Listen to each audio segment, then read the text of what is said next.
The making of modern India, अर्थात भारत का नव निर्माण। हमारे स्वतंत्र संग्राम का इतिहास बड़ा दिलचस्प है। लाखों लोग इस संग्राम में शहीद हुए। महात्मा गांधी के नेतृत्व में इस स्वतंत्र संग्राम ने कई सेनानी देखे। नेहरू, सरदार पटेल, राजेंद्र प्रसाद, सुभाष चंद्र बोस ऐसे कई दिग्गजों के नाम हैं। आज हम स्वतंत्रता के बाद किस तरह सारे राज्य इकट्ठा हुए और यह देश बना, इसकी कहानी आपको सुनाते हैं। it is hard to imagine today how we got independence and how this country became united. But in 1947, as India approached to independence, how the transfer of power from British rule took place is very interesting. कोई भी ऐसा नहीं था जो बंटवारा चाहता था, मगर बंटवारा हुआ। 14 अगस्त 1947 को पाकिस्तान का निर्माण हुआ। This happened through the Indian Independence Act. The act declared India as a sovereign and independent state. It also made provisions for the partition of India into two separate dominions of India and Pakistan on the grounds of religious differences. Indian Independence Act was first passed in the British House of Commons by the Labour government of England. The merger and thus the extinction of over 500 princely states into independent India constitute one of the signal achievements of the first government of the newly independent country.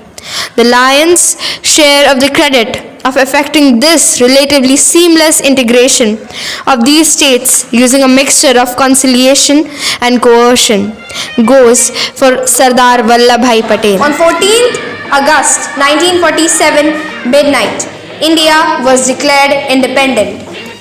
Many years ago we made a tryst with the destiny, and now the time comes when we shall redeem our pledge. Not wholly or in full measure, but very substantially. At the stroke of the midnight hour when the world sleeps, India will awake to life and freedom. A moment comes which comes but rarely in history, when we step out from the old to the new, when an age ends and when the soul of a nation, long suppressed, finds utterance. It is fitting that at this solemn moment we take the pledge of dedication to the service of India and her people.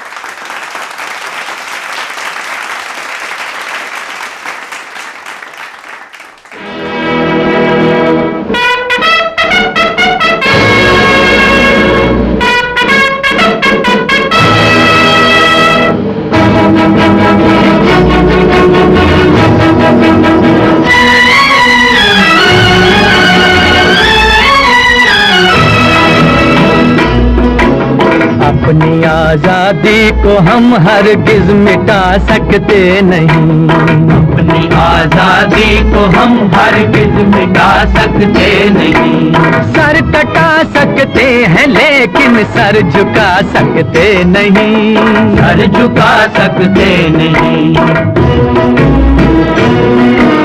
हमने सदियों में ये आजादी की नेमत पाई है। हमने ये नेमत पाई है। सैकड़ों कुर्बानियां देकर ये दौलत पाई है। हमने ये दौलत पाई है। May I come in, sir? Yes, Mr. Menon. Sir, आपको मिलने के लिए जूनागढ़ की नवाब आए हैं। आइए बैठिए। आप समझते क्या है अपने आप को? बैठिए बैठिए, बैठकर बात करें। मैं जूनागढ़ का नवाब हूँ। हमारी रियासत बहुत मालदार है। हम आपके देश में शामिल नहीं होना चाहते हैं। हम पाकिस्तान में मिलना चाहते हैं।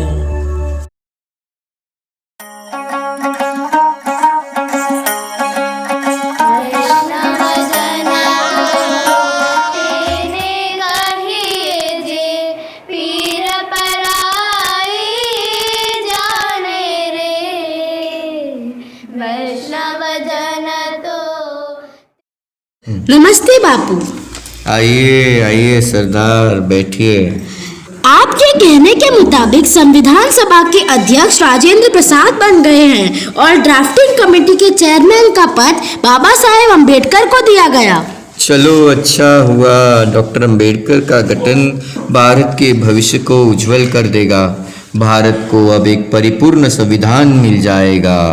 बहुत सारी रियासतों के महाराज अभी भी भारत में शामिल नहीं हो रहे हैं, अभी भी नहीं मान रहे हैं। उनको चेतावनी दी गई है कि जो भी रियासतें संविधान सभा में शामिल नहीं होंगी उनको शत्रु राज्य माना जाएगा। पूरा विश्वास है सरदार, अब तुम्हारे नेतृत्व में ये काम बिल्कुल 100% सफल होगा। जूनागढ़ से ज्यादा मिस्टर जिन्ना की नजर कश्मीर और हैदराबाद पर है। इस रियासतों की जंग में कानून व्यवस्था बनाए रखने भी हमारी प्राथमिकता होनी चाहिए। हमें तो डर है कि जरा सी भी बात पर जंग ही ना छिड़ जाए। जूनागढ़ हाथ से निकल गया तो पूरे देश में खलबली मच जाएगी।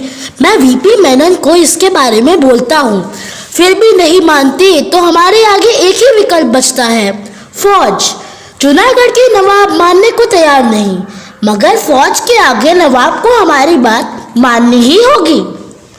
सरदार पटेल की जय, सरदार पटेल की जय, सरदार पटेल की जय। हिंदुस्तान की फौज आपकी सुरक्षा के लिए आई है, आपकी मर्जी से आई है, इसलिए डरने की कोई बात नहीं। किसी के ऊपर कोई जबरदस्ती नहीं। जो भारत में रहना चाहते हैं वो भारत में रहे और जो पाकिस्तान जाना चाहते हैं वो पाकिस्तान चले जाए। आप पर कोई जबरदस्ती नहीं। मैं तो सिर्फ ये जानना चाहता हूँ कि आपकी मर्जी क्या है।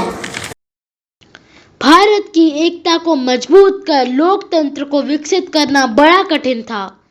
इन नेताओं ने स्वतंत्रता दी, धर्मनिरपेक्षता व समाजवाद जैसे मूल्य दिए हैं।